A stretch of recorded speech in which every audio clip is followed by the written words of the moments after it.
la figura de la tierra para los Fremen, una semidiosa cuya misión especial es proteger las tribus gracias a sus violentos poderes.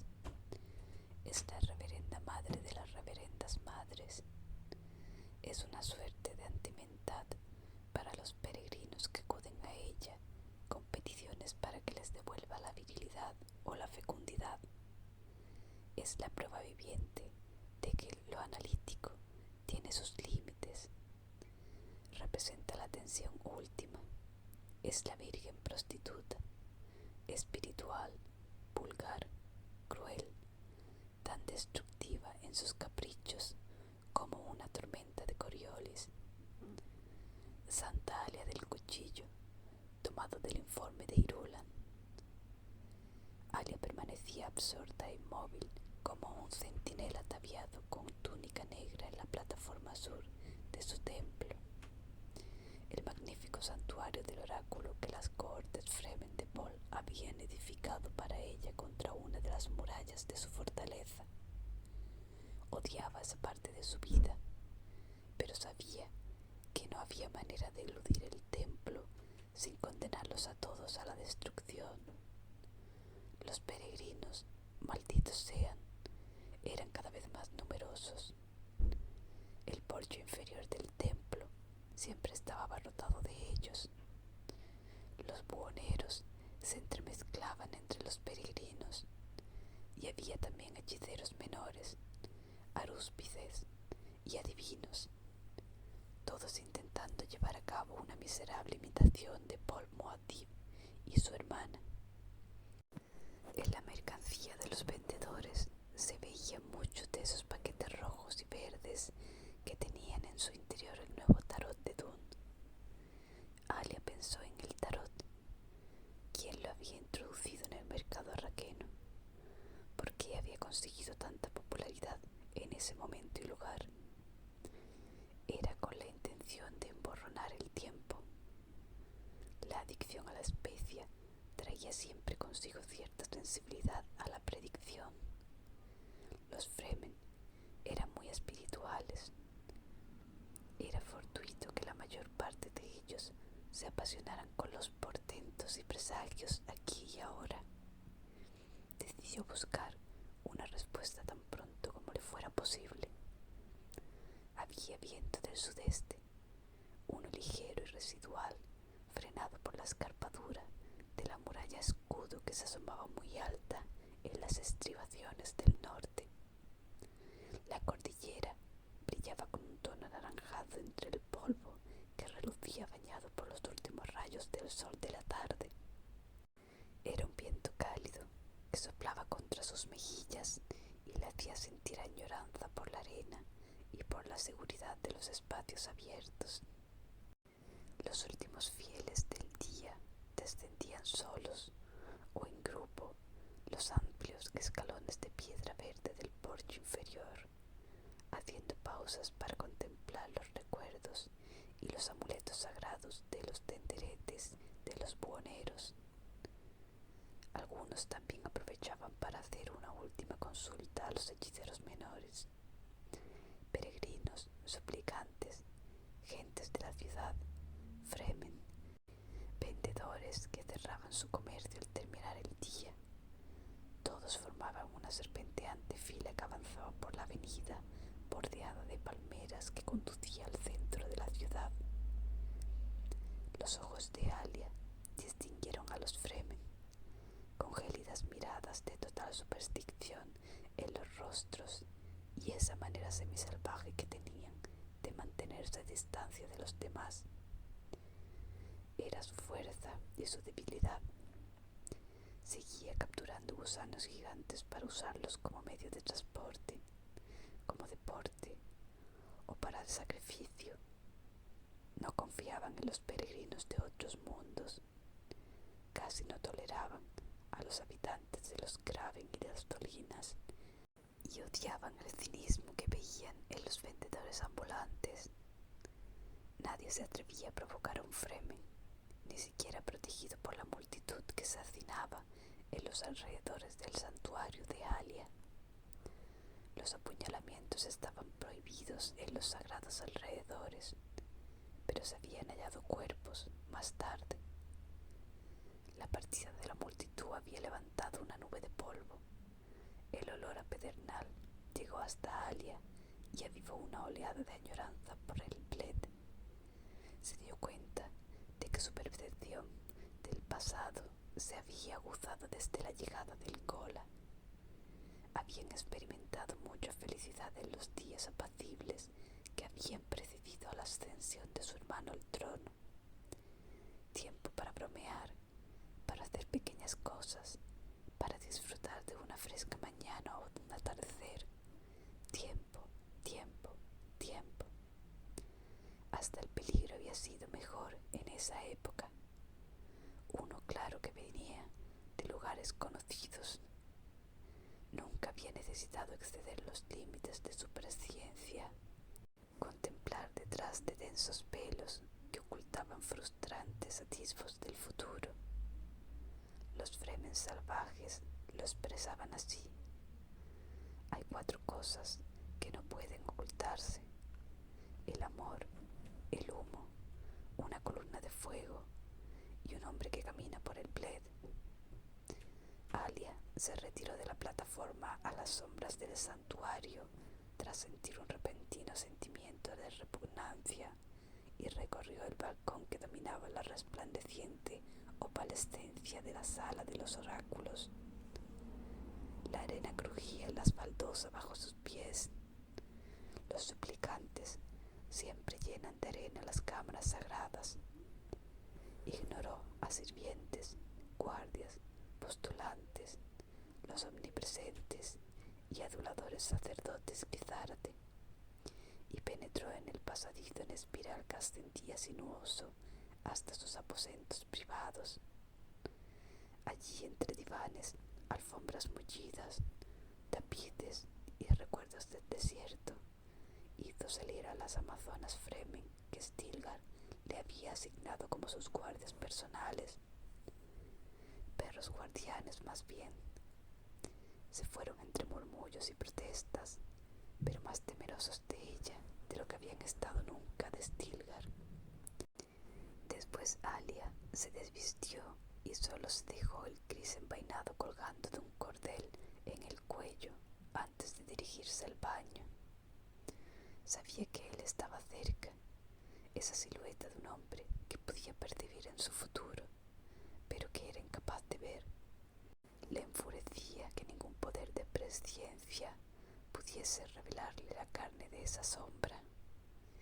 Solo la percibía en los momentos más inesperados, mientras sondeaba las vidas de otros, o se le aparecía como una silueta hecha de humo en medio de la solitaria oscuridad, cuando la inocencia se aunaba con el deseo. Aparecía detrás de un impreciso horizonte, y Alia sabía que era capaz de verlo si conseguía agudizar su talento y lograba una mayor intensidad. Pero estaba allí como un asalto constante a su conciencia, terrible, peligroso, inmoral. Un aire cargado de humedad la rodeó en la bañera. Era una costumbre que había tomado de los recuerdos, entidades, de las incontables reverendas madres que formaban parte de su conciencia como perlas engarzadas en un hilo destellante. Agua, agua tibia en una bañera, por debajo del nivel del suelo, que aceptaba su piel a medida que ella se internaba.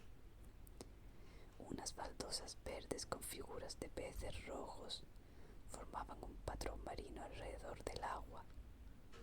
Había tanta agua ocupando ese espacio que los antiguos Fremen se habrían sentido ultrajados al ver que se usaba solo para limpiar carne humana. Él estaba cerca. Pensó que solo se trataba de lujuria enfrentada a la castidad. Su carne deseaba una pareja. El sexo no albergaba el menor misterio para la reverenda madre que había presidido las orgías en el Siege. La percepción Tao de sus otros yo podría proporcionarle cualquier detalle que su curiosidad deseara conocer. Esa impronta de cercanía solo podía ser carne que ansiaba otra carne. La necesidad de acción se aletargó en el agua tibia. Alia salió de la bañera con brusquedad y entró en la sala de entrenamientos contigua a sus aposentos. La estancia era rectangular y contaba con un tragaluz, y en ella se encontraban los instrumentos simples y sutiles necesarios para mantener a una adepta Bene Gesserit en perfecta condición física y mental.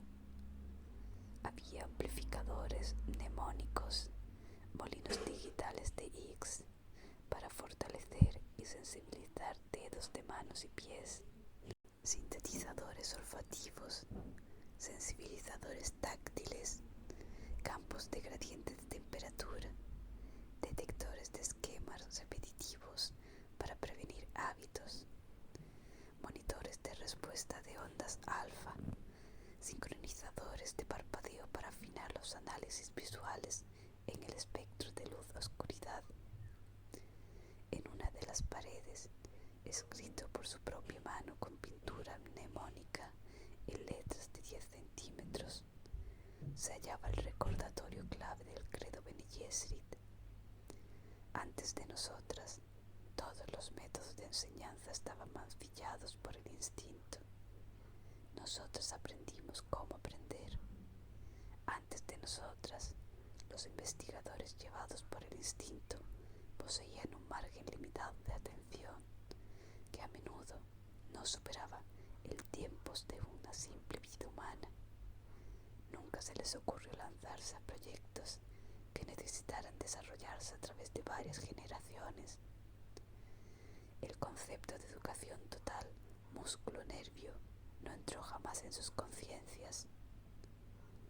Mientras entraba en la sala de entrenamiento, Alia vio su reflejo multiplicado cientos de veces por los prismas de cristal del espejo de esgrima que giraba en el corazón del muñeco de ejercicios.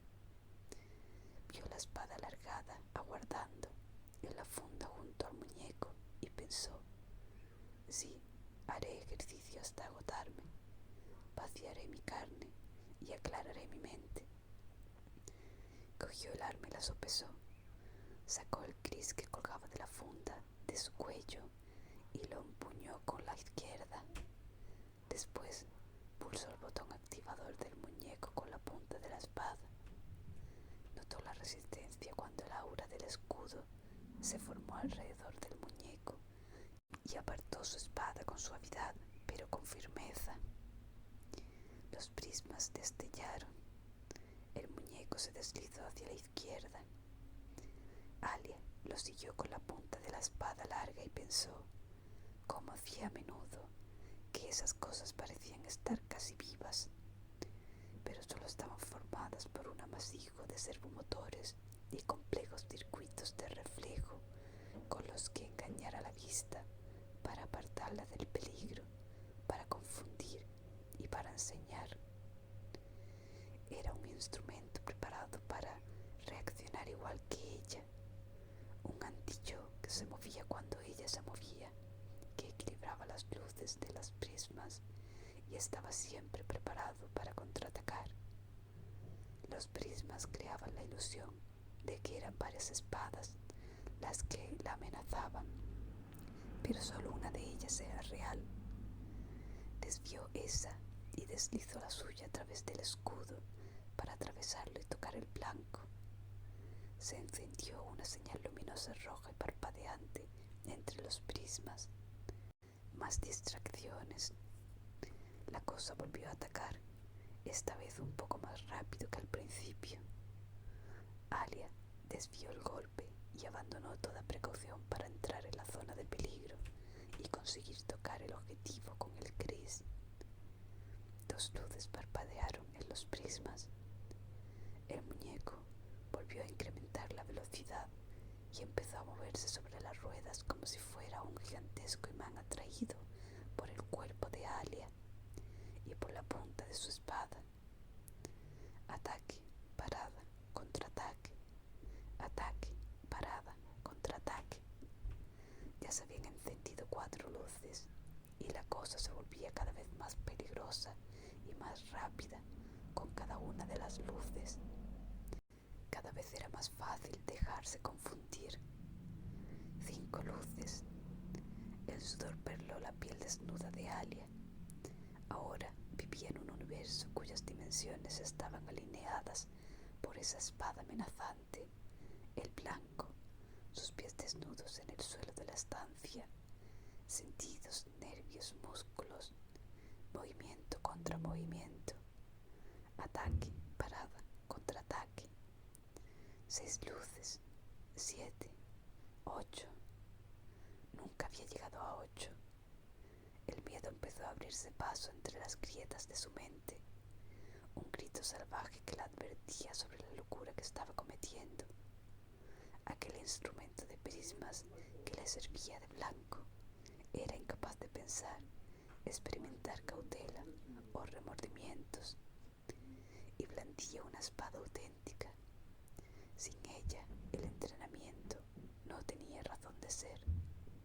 La hoja que la atacaba podía herir y podía matar, y los mejores espadachines del imperio nunca se aventuraban más allá de las 7 luces. 9. Alia experimentó una sensación de exaltación suprema. La hoja atacante y el blanco empezaban a convertirse en un borrón impreciso de movimiento. Tuvo la sensación de que la espada en su mano había cobrado vida. Ella era un antiblanco. No guiaba la espada, sino que el arma la guiaba a ella. 10, 11. Algo resplandeció por encima de su hombro. Redujo su velocidad al penetrar el aura alrededor del muñeco. La atravesó y tocó el botón de desactivación. Las luces se apagaron. Los prismas y el muñeco giraron por última vez antes de detenerse. Alia se dio la vuelta, rabiosa por la intrusión, pero su reacción quedó ahogada al darse cuenta de la maestría suprema con la que se había lanzado el cuchillo. Había sido un lanzamiento de una precisión exquisita, lo bastante rápido como para atravesar la zona del escudo y lo bastante lento como para que no ser rechazado por él. Después había golpeado el punto de 1 milímetro de diámetro en el muñeco que se movía a una velocidad de 11 luces. Alia notó que sus emociones y tensiones se desvanecían del mismo modo que lo habían hecho las del muñeco. No se sorprendió en absoluto al ver quién era el que había lanzado el cuchillo. Paul se encontraba de pie en el umbral de la sala de entrenamiento con Stilgar 3 pasos detrás de él. Su hermano tenía los ojos entrecerrados a causa de la rabia. Alia se dio cuenta de improviso de que estaba desnuda, aunque antes de cubrirse encontró que la situación era muy divertida. Uno no podía borrar lo que habían visto sus ojos. Volvió a enfundar el gris en la vaina que le colgaba del cuello, despacio. No me extraña nada, dijo. Supongo que sabías lo peligroso que era lo que estabas haciendo, dijo Paul. Se tomó un tiempo para leer las reacciones del rostro y el cuerpo de su hermana. El rubor del esfuerzo que le coloreaba la piel, la humedad de sus labios carnosos. Había una turbadora feminidad que nunca había apreciado en su hermana. Le resultó extraño contemplar a una persona que siempre había estado tan cerca de él y dejar de reconocer esa estructura familiar que había creído tan fija e inmutable. Ha sido una locura, gruñó Stilgar, que avanzó hasta situarse junto a Paul. Las palabras denotaban rabia, pero Alia también sintió admiración en la voz y en la mirada del hombre. 11 luces, dijo Paul, al tiempo que negaba con la cabeza. Habría conseguido 12 de no haber interferido, dijo ella. Palideció un poco bajo su escrutadora mirada y añadió: ¿Por qué crees que estas malditas cosas tienen tantas luces? Se supone que se pueden llegar a encender todas, ¿no? ¿Cómo puede una Bene Gesserit cuestionarse la razón de un sistema sin limitaciones?, preguntó Paul. Supongo que tú nunca has intentado encender más de 7, dijo ella, otra vez rabiosa. Tanta tensión empezaba a molestarla. En una ocasión, explicó Paul, Gurney Halleck me interrumpió cuando llevaba 10. Mi castigo fue lo bastante vergonzoso como para que no pueda contártelo. Y hablando de cosas vergonzosas, la próxima vez quizás tengas bien anunciar vuestra llegada, dijo ella.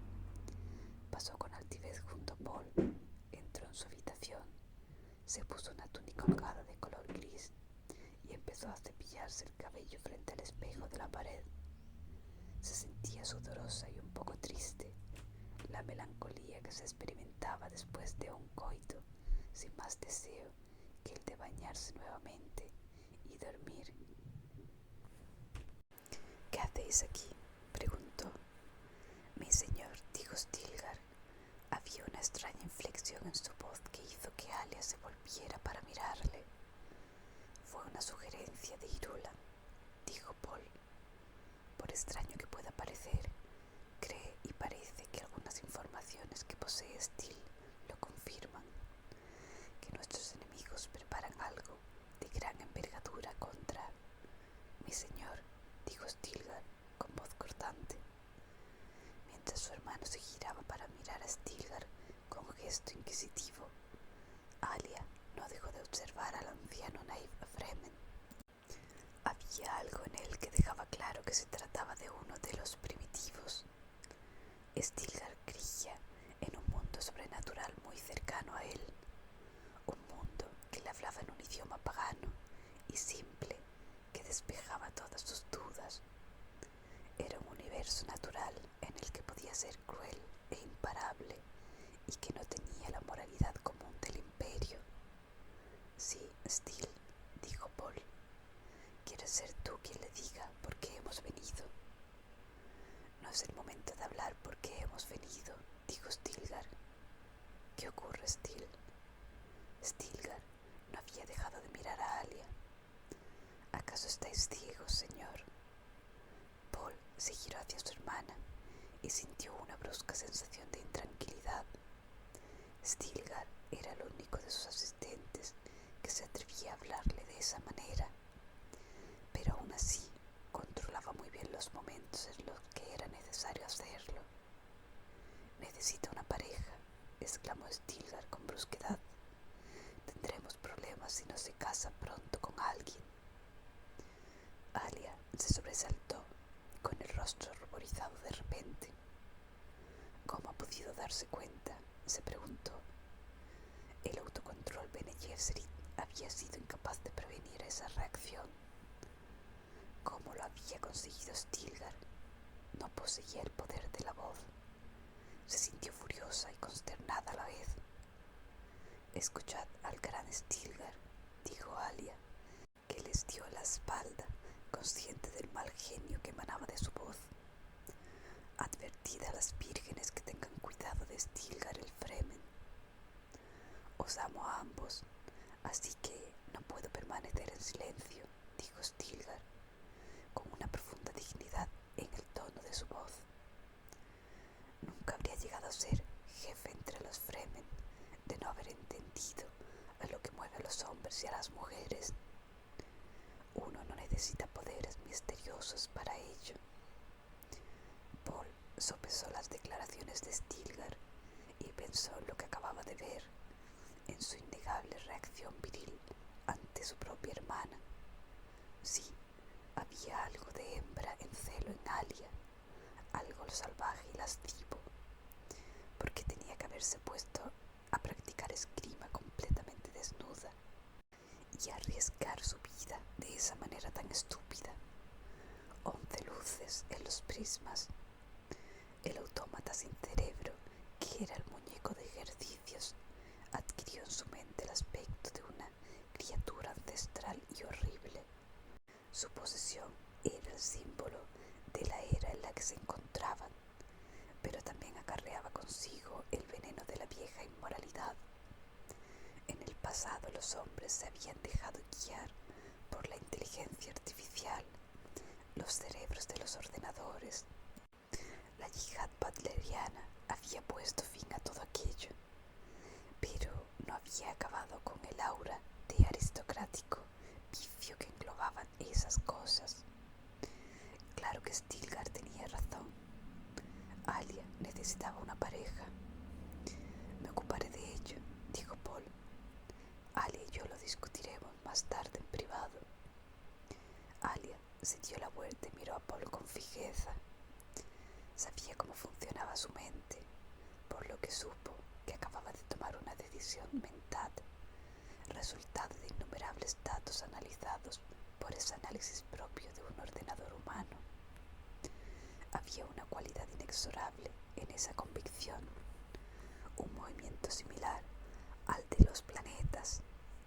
Albergaba algo del orden del universo, algo terrible e inevitable.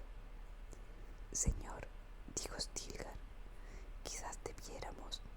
Ahora no, espetó Paul. Tenemos otros problemas que atender. Alia estaba convencida de que no podía enfrentarse a su hermano en el plano de la lógica, por lo que ignoró lo que acababa de ocurrir a la manera Bene Gesserit y dijo: ¿Os ha enviado Irulan? Preguntó y sintió la amenaza que latía en ese pensamiento. Indirectamente, dijo Paul, la información que nos ha proporcionado confirma nuestras sospechas de que la cofradía intenta capturar un gusano de arena. Intentarán capturar uno pequeño con la esperanza de iniciar el ciclo de la especie en otro mundo, dijo Stilgar. Eso significa que han hallado un mundo que consideran apropiado. Y también que poseen cómplices Fremen, argumentó Alia. Nadie de otro mundo podría capturar un gusano. Eso por descontado, murmuró Stilgar. Lo sé, dijo Alia. Se sentía irritada por la torpeza. Paul, seguro que tú. La corrupción se extiende por este lugar, dijo Paul. Lo sabemos desde hace tiempo. Sin embargo, nunca he visto ese otro mundo, y eso me preocupa. Si ellos... ¿Eso te preocupa?, preguntó Alia. Eso significa que solo han ocultado su ubicación con la ayuda de los navegantes, de igual manera que esconden sus santuarios. Stilgar abrió la boca y volvió a cerrarla antes de hablar. Tenía la turbadora sensación de que sus ídolos admitían unas blasfemas debilidades. Paul notó la inquietud de Stilgar y dijo: tenemos un problema más inmediato. Necesito tu opinión, Alia. Stilgar sugiere que aumentemos las patrullas en el Bled y reforcemos la guardia del Siege. Es posible que así consigamos detectar el destacamento de desembarco y prevenir. ¿Con un navegante guiándoles?, preguntó Alia. Están desesperados, ¿no?, dijo Paul. Por eso estoy aquí. ¿Qué han podido ver ellos que siga oculto a nuestros ojos?, murmuró Alia. Esa es la cuestión. Alia asintió y recordó lo que había pensado sobre el nuevo tarot de Dune. Quedó afectada de repente por todos sus miedos. No lo han ocultado, dijo Paul. Con patrullas adecuadas podríamos prevenir, aventuró Stilgar. No podemos prevenir nada para siempre, dijo Alia. No le gustaba la sensación que emanaba ahora de la mente de Stilgar. Había reducido su campo de visión y eliminado cosas que sin duda eran esenciales. Ese no era el Stilgar que recordaba. Hay que contar con que consigan capturar un gusano, dijo Paul. Que puedan iniciar el ciclo de la melange en otro planeta ya es otra cuestión. Van a necesitar mucho más que un gusano. Stilgar miró al hermano y luego a la hermana. El pensamiento ecológico de su vida en el Siege lo ayudó a comprender a qué se referían. Un gusano cautivo no podría sobrevivir sino en Arrakis. Plancton de arena, pequeños hacedores y todo lo demás. El problema de la cofradía era enorme, aunque no imposible. Su propia incertidumbre iba por otros derroteros. Entonces, ¿vuestras visiones son incapaces de percibir a la cofradía haciéndolo?, preguntó. Maldita sea, estalló Paul. Alia examinó a Stilgar y sintió el descontrolado fluir de ideas que tenía lugar en su mente. Se hallaba atrapado en un engranaje de portentos. Magia, magia. Entrever el futuro era como robar un fuego aterrador de un altar sagrado. Representaba la atracción de un peligro definitivo, de las almas aventuradas y perdidas. Uno que parecía venir de tierras informes y peligrosas, que traía consigo forma y poder. Pero Stilgar empezaba a detectar otras fuerzas dotadas quizás de poder mucho mayores más allá de ese horizonte desconocido. Su reina bruja, así como su amigo hechicero, revelaban de pronto peligrosas debilidades. Stilgar, dijo Alia, que luchó por retenerlo. Tú estás en un valle entre dunas. Yo estoy en la cresta. Veo hasta donde tú no alcanzas. Y entre otras cosas, veo las montañas que oculta el horizonte. Hay cosas que permanecen ocultas para vosotros, dijo Stilgar. Siempre lo habéis dicho. Todo poder es limitado, dijo Alia. Y el peligro puede llegar del otro lado de las montañas, dijo Stilgar. Así es, dijo Alia. Stilgar asintió, con su mirada fija en el rostro de Paul. Pero sea, lo que llegue desde detrás de esas montañas, primero tendrá que cruzar las dunas.